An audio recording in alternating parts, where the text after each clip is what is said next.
Supplies. You need clean water, you need your paint, you need a bigger brush because you're doing a bigger area. I'm using a 14. You also need to elevate your paper. Put something underneath it so the top's a little bit higher than the bottom, so gravity will help you move the paint from top to bottom.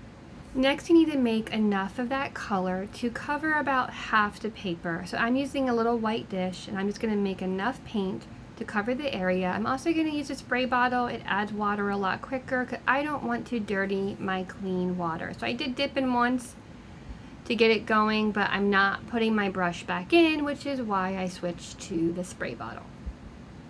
So watercolor brush is very handy because it holds a lot of liquid. You want to start the top of your paper, really load that brush up, and you're going to make a solid pass.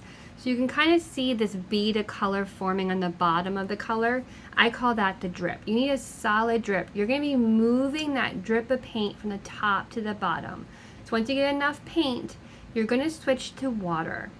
When you put your brush into water, do not swish it, do not clean it. You can lightly rub the edge on the container, but barely.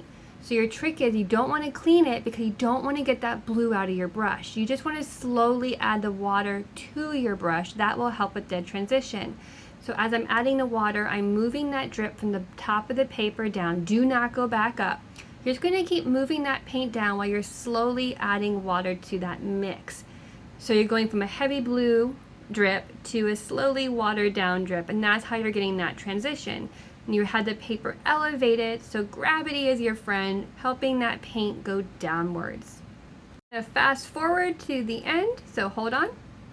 Remember, as you're working down, do not add more paint, you're just adding water to get that transition. When you reach the end, you are going to dry your brush off and lightly run it along that drip just to lightly soak it up. And you are done. Do not touch this, do not go back up, just leave it to dry. Now you have a nice sky.